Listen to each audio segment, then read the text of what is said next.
lumalabas po sa mga ulat na kayo yung unang nag-warning shot eh. Totoo po ba yan? At saka bakit? Bakit kayo nagpakawala ng warning shot? Totoo po naman po yung Mel. No? Yes. Bakit ho? Ito po ay kasama sa aming standard operational. Standard yun. Ano ibig sabihin po ng standard? I'm sorry, General, no? Hindi ko masya. Ano ibig sabihin ng standard? Walang nangyayari. Ang daming-daming tao magpapaputok ka. May ganun ba? Sir? Kami po, Mel, pumunta po kami doon sa area na kung saan mayroon pong sighting ang mga NBI agents. So, nagpaalam po ako kay Senate President para i-check po at i-verify yung report na mayroong mga armadong NBI agents na nandyan sa second floor exit.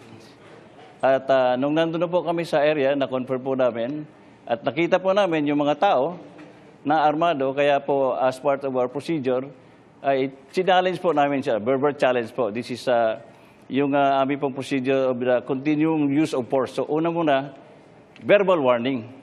So challenge po kung sino sila, sumugot naman na they are NBI agents. Pero nung sinabi namin na bakit kay armado, ibaba nyo yung mga baril nyo, instead of lowering down the firearm, tinaas po nila yung baril, kaya nagpaputok po kami ng warning shot. Oh. Nagpaputok sila ng baril, sir? Ang NBI? Pagkatapos po ng... Again, pagkatapos please. po ng nagpaputok kami ng warning shot, ina-expect... Yes, go ahead, sir. Pagkatapos po namin mag-warning shot, ina-expect po namin na ibaba po nila yung mga baril. But instead, gumanti po sila ng pagbabaril sa amin. Kaya po, napa-atras po kami ng kaunti. At doon na po, tuloy-tuloy na po yung exchange of gunfire. Meron po bang tinamaan sa panig ninyo? Sir? Wala naman pong tinamaan sa aming side po. Nagpa-warning shot din sila? Wala Ganun po, ba yun? Ma'am Mel, wala pong tinamaan. Sila po ay nakipagbarilin sa amin kasi kami po ang nag-warning shot. Hindi, bakit nga kayo nagbarilan? Ano ba yun? Ba't nagbarilan? Ano yung maging problema? Bakit nga nagbarilan? Ano po ba yun? Ano dahilan bakit nagbarilan? Ganito po, Mel, liwanagin ko lang. Yes, please. Naku, kailangan niya ng sambayanan, malaman. Liwanagin ko po. Opo.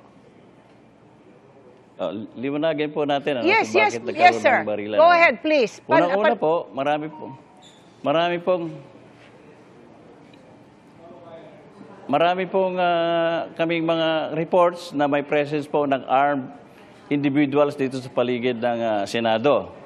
Okay. Ngayon, nung bandang hapon po, na-confirm po namin through our CCTV at saka ako din po mismo personally, nakita ko na mayroong mga NBI agents dito sa paligid ng Senado. Kaya po, nagpaalam po ako kay Senate President na pupuntahan ko po yung mga nakita sa CCTV namin para i-check kung talagang sino at totoo ba yung nakita namin.